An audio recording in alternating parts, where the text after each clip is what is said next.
वर्धनम, उस काम को बढ़ाने वाले गीत को निशम्य माने सुनकर आजगमुरन्योन्यम लक्षितोद्यमा गोप्य आजगमुहु, गोपी भागी भागी चली आई।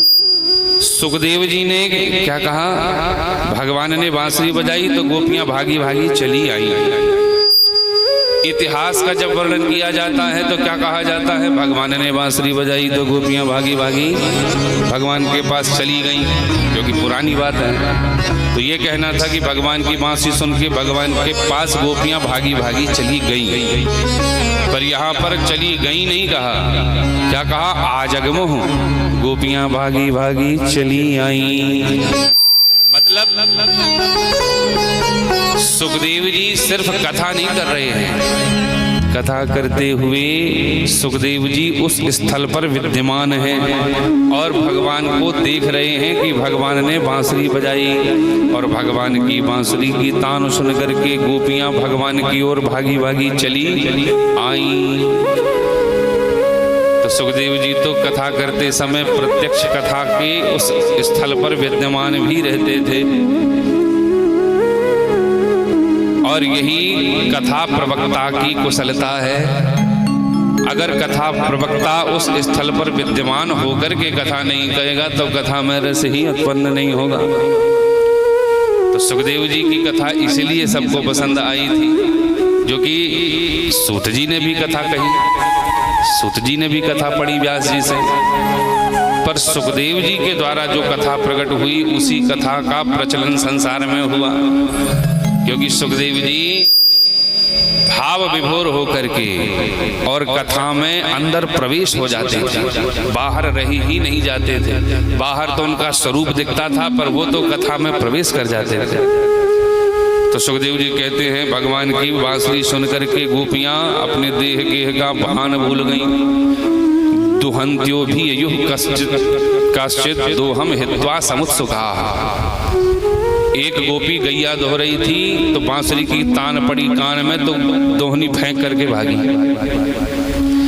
एक गोपी तो वस्त्र पहन रही थी तो वस्त्राभरणा, वस्त्र जो है अस्त व्यस्त थे, उसके बाद भी भगवान की ओर भाग खड़ी हुई। एक गोपी आंख में काजल लगाए रही थी, एक आंख में काजल लगा था, दूसरी आंख में काजल नहीं लगा पाई। कान में जैसे ही बांसुरी सुनाई तो एक आंख में ही काजल लगाई, भाग पड़ी। एक गोपी भोजन पकाए रही थी तो चूल्हे में कढ़ैया रखी हुई थी, कढ़ाई, और बढ़िया हलवा पकाए रही थी। बांसुरी की तान कान पर पड़ी तो चूल्हे में कढ़ाई छोड़ करके भाग पड़ी। एक गोपी के पति ने तो उसको कमरे में बंद कर दिया, बाहर से सांकल लगाई दी। कहाँ जा रही है रात को? गोपी जो है वो अंदर बैठे बैठे ध्यान के माध्यम से आसन लगा करके बैठी और ध्यान के माध्यम से शरीर को अंदर छोड़ दिया। आत्म तत्व जो है उसके साथ सूक्ष्म शरीर से निकल करके भगवान के पास चल खड़ी जाने के लिए दौड़ पड़ी।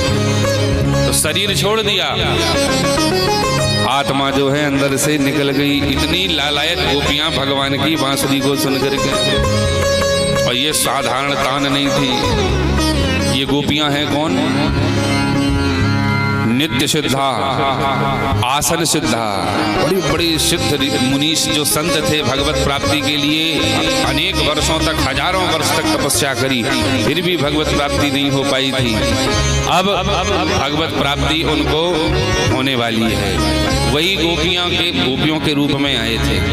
तो नित्य सिद्धा, आसन सिद्धा, गोलोक वासिनी, गोलोक धाम से भी बहुत सी गोपियां थी। दंडकारण्य के संत भी गोपियों के रूप में आए थे। और क्यों आए थे? राम रूप में जब भगवान ने दंडक वन में प्रवेश किया था तो भगवान के उस तपस्वी वेश को देख करके दंडकारण्य वन में रहने वाले जो महात्मा थे वो विचार करते हैं, हे प्रभु, आपने हमें पुरुष क्यों बनाया, आप हमें स्त्री बनाते। भगवान के स्वरूप को देख करके इतने मोहित हो गए दंडकारण्य के संत। तो वो दंडकारण्य के संत भी गोपियों के रूप में आए और मिथिलापुर की नारियां, विचार करो, जब तापस वेश विशेष उदासी तपस्वी वेश में देख करके जंगल में रहने वाले बाबा मोहित हो जाते थे भगवान के स्वरूप में, तो जब भगवान दूल्हा बन के मिथिला गए होंगे तब वहाँ की मिथिलानियों का क्या हाल हुआ होगा। भले ही भगवान सिया के पिया बन गए, पर मिथिलानी जो है वो तो भगवान के स्वरूप को देख करके मोहित हुई। तो मिथिलानियाँ जो है वो भी गोपियों के रूप में आई। उस समय तो भगवान मर्यादा पुरुषोत्तम थे, वो भी गोपियों के रूप में प्रकट हुई थी। तो भगवान का स्वरूप ही ऐसा था कि भगवान को देख करके लोग मोहित हो जाते थे। औरों की तो छोड़ो, भगवान को देख करके दैत्य भी मोह में पड़ जाते थे।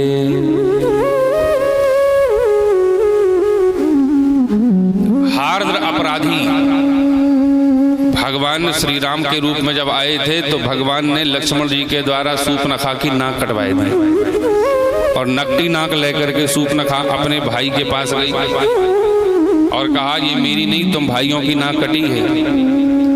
अब कोई एक हड्डी का भी अगर भाई होता तो उसकी बहन की नाक कट जाए तो वो भी मरने मारने पर उतारू हो जाए। और फिर खरदूषण जैसा भाई, खरदूषण तो ब्राह्मण की तरह बलवान थे, खरदूषण मौसम बलवंता। तो खरदूषण को जब पता चला कि हमारी बहन जी की किसी तपस्वी ने नाक काट दी, तो खरदूषण जो है क्रोध में आग बबूला हो गए और सैन्य बल को तैयार किया। हम उन तपस्वियों को छोड़ेंगे नहीं। सैन्य बल तैयार करके खरदूषण दैत्य चले, पर जैसे ही भगवान को सामने देखा तो देखते ही खरदूषण जो है इनके भाव बदल गए, अपने सैन्य बल को रोक दिया और कहा, रुको रुको, क्या यही है वो शत्रु जिसने हमारी बहन जी को नकली बनाया है? कुछ भी कहो, एक से एक शत्रुओं से हमारा पाला पड़ा है। बहुत शत्रुओं से हमने युद्ध किया, लेकिन जीवन में पहली बार ऐसे सुंदर शत्रु देखने को मिले। तो भले ही इन्होंने हमारी बहन जी को नकली बनाया, लेकिन ये वध करने लायक नहीं है। यद्यपि भगनी कीन कुरूपा, यद्यपि भगनी कीन कुरूपा, यद्यपि भगनी कीन कुरूपा, यद्यपि भगनी कीन कुरूपा, बदलायक नहीं पुरुष रूपा, बदलायक नहीं पुरुष रूपा, यद्यपि भगनी कीन कुरूपा, यद्यपि भगनी कीन कुरूपा, कीन कुरूपा, कीन कुरूपा, यद्यपि भगनी कीन कुरूपा, भले ही इन्होंने हमारी बहन को कुरूप बनाया, पर वध लायक नहीं, ये वध करने लायक नहीं है, क्योंकि पुरुष अनूपा, जिनकी उपमा किसी और पुरुष से ना की जा सके, ऐसे ये अनुपम पुरुष हैं। तो भगवान को देख करके दैत्य भी मोह में पड़ जाते थे। तो वही सभी गोपियों के रूप में वो जीवात्माएं प्रकट हुई थी भगवान का सानिध्य प्राप्त करने के लिए, और भागी भागी भगवान श्री कृष्ण की ओर चली आई। जब भगवान के सम्मुख आई तब भगवान जो है उनके पास आते समय गोपियों के अंदर एक भाव थे कि संसार की सबसे श्रेष्ठ नारियां हम हैं। तब तो भगवान ने हमें बुलाया है। गोपियों के अंदर मान के भाव थे, तो भगवान के पास आप जैसे भाव लेकर के जाओगे, भगवान वैसे ही भाव आपके सामने प्रकट करेंगे। तो गोपियां अपने आप को श्रेष्ठ मान करके भगवान के पास आई, तो भगवान ने भी गोपियों को मान ही दिया। स्वागतम वो महाभागा। भगवान क्या कहते हैं? अरे गोपिकाओं, वृंदावन में तुम्हारा स्वागत है। तो भगवान ने तो स्वागत किया, लेकिन गोपियों को बुरा लगा। गोपियों को ऐसा लगा कि जैसे हमसे कोई गलती हो गई हो। उदाहरण से समझिए, जैसे एक पुत्र अपने पिता का आज्ञाकारी है, प्रतिदिन 6 बजे घर आता है। एक दिन उस पुत्र को घर आने में रात के 10-11 बज गए, और जब आया तो द्वार में पिताजी इंतजार में बैठे थे। ये आज लड़का इतना लेट क्यों हो गया? तो जब रात में 10-11 बजे पुत्र आया तो पिताजी कहते हैं, आइए, आपका स्वागत है घर में। तो पिताजी ने तो स्वागत ही किया, लेकिन पुत्र समझ गया कि पिताजी नाराज हैं। बस ऐसे ही भगवान ने जब कहा स्वागतम वो महाभागा, अरे गोपिकाओं, वृंदावन में तुम्हारा स्वागत है, तो गोपियों को समझ में आया कि लगता है भगवान हमसे नाराज हैं। प्रियम किम करवाणी वहा। अब बताओ, ब्रूतागमन कारण काहे के लिए आई हो? क्या वृंदावन की सुंदर छटा देखने आई? अगर वृंदावन की सुंदर छटा देखने आई हो तो रात्रि के 12 बज गए हैं, वृंदावन की सुंदर छटा भी तुम लोगों ने देख ली। ये बड़ा ही भयानक रात्रि का समय है, भयानक जंगल है, अनेक जीव जंतु जंगल में भ्रमण करते हैं, इसलिए ज्यादा देर यहाँ पर ठहरना ठीक नहीं है। तो इसलिए अगर हमारा दर्शन कर लिया, वृंदावन की सुंदर छटा को देख लिया, तो अब लौट करके चली जाओ। अथवा मदभिस्नेहात् भवत्यो यंत्रिताशया। अगर मुझे प्रसन्न करने आई हो तो मैं तो उसी से प्रसन्न होता हूं जो अपना अपना काम करते हैं, जो अपने धर्म का पालन करते हैं, उससे हम प्रसन्न रहते हैं। जैसे तुम स्त्रियां हो, तुम्हारा धर्म क्या है? स्त्रियों का धर्म है दुःशीलो दुर्भगो वृद्धो जडो रोग्य धनोपि वा पति स्त्रीभिर्नहातव्यः लोकेषुभिर्पातकी। पति चाहे वृद्ध हो, रोगी हो, जड़मती हो, पागल हो, धनहीन हो, सारा संसार उसको पातकी माने, उसके बाद भी पत्नी का धर्म है अपने पति को कभी पातकी ना समझे। और तुलसीदास जी ने भी यही कहा है, वृद्ध रोग बस जड़ धनहीना अंध बधिर क्रोधी अति दीना। ऐसे हूँ पति कर किए अपमाना नारी पाययम पुर दुख नाना। तो स्त्रियों का धर्म है अपने पति को कभी पातकी ना समझें, पति कैसा भी हो उसकी सेवा करें। इसलिए जहां से आई हो अब वहीं लौट जाओ। जब भगवान ने कहा जहां से आई हो वहीं चली जाओ, तब गोपी जो है उनका सर नीचे झुक गया। कृत्वा मुखान्यव शुचः स्वसनेन शुष्यत बिंबाधराणि चरणेन भुवं लिखन्त्यः। गोपियों का सर नीचे झुक गया और अपने पैर के अंगूठे से पृथ्वी को कुरेदने लगी। पैर के अंगूठे से पृथ्वी को कुरेदने लगी। और भगवान ने इतने देर तक उपदेश दिया, गोपियों ने एक शब्द में भगवान के उस उपदेश का उत्तर दे दिया। गोपी कहती है मैवम, आप जैसा कह रहे हो ऐसा बिल्कुल भी नहीं है। काहे के लिए उपदेश दे रहे हो? हम घर में कोई झगड़ा करके थोड़ी आई थी, और अपने मन से भी यहाँ नहीं आई। आपने बुलाया है, आपके बुलाने पर हम यहाँ आई हैं। और आपके बुलाने पर आई हैं, तो आपको ऐसा कहना शोभा नहीं देता। मय्यवम एवं माँ, ऐसा बिल्कुल भी नहीं है जैसा आप समझ रहे हो या कह रहे हो। ऐसा क्यों नहीं है? मय्यवम विभोर हति भवान गदितुम नृशंसम, क्योंकि आप विभु हो। विभु मतलब सर्वव्यापी। आप जब सर्वव्यापी हो तो क्या आपका हमारे हृदय में निवास नहीं है? क्या आप हमारे अंदर के भावों को नहीं जानते?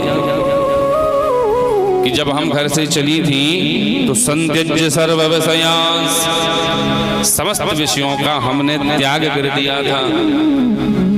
संत्यज्य सर्व विषयांस तब पाद मूलम, सब विषयों का त्याग करके और आपके पास हम चली आई। अब आप कहते हो चली जाओ, तो आप ही बताओ यामा कथम, कहाँ चली जाएं? करवाम किम वा, और क्या करें? पादौ पदम न चलतस तब पाद मूलात, ये पैर आपको छोड़ करके कहीं जाने को तैयार ही नहीं हो रहे हैं।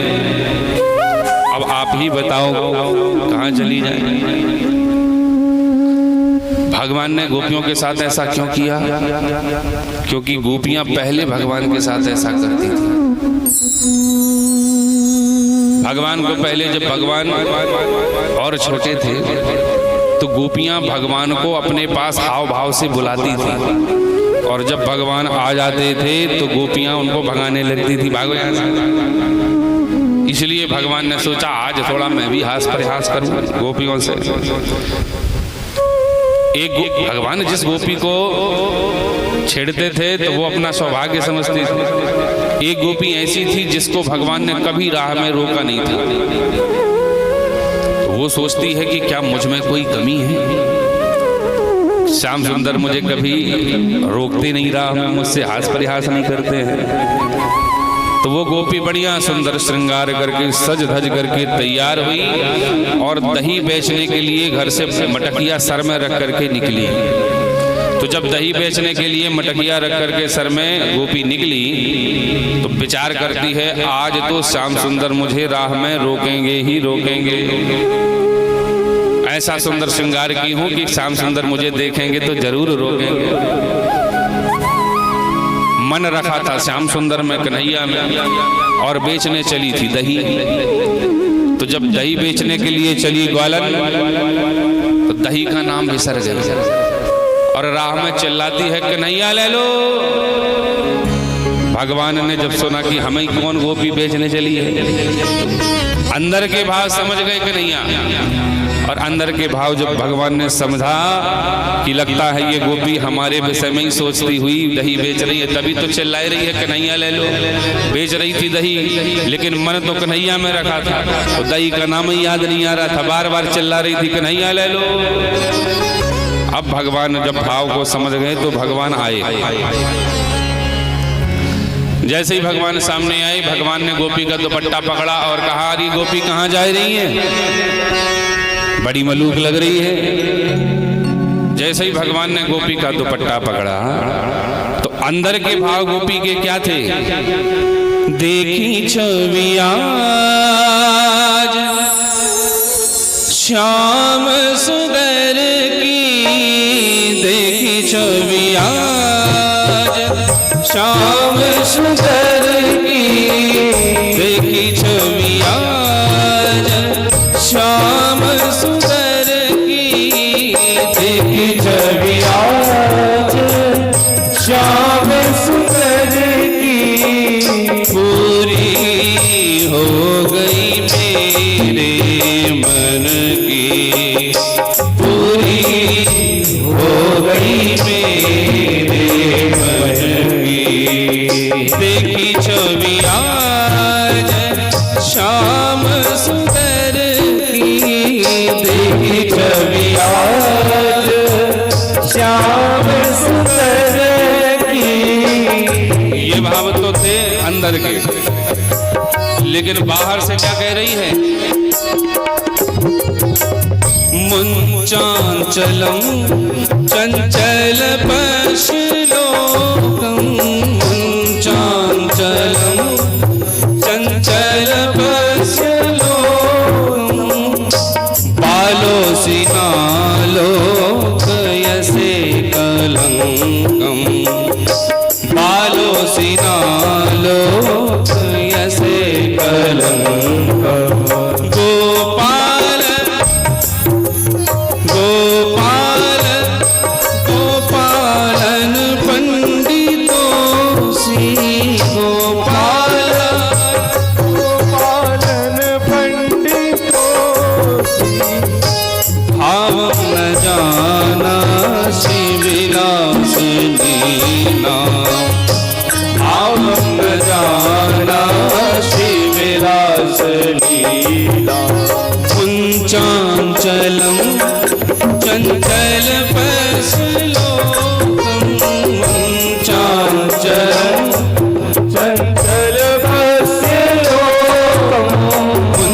चंचल बस लो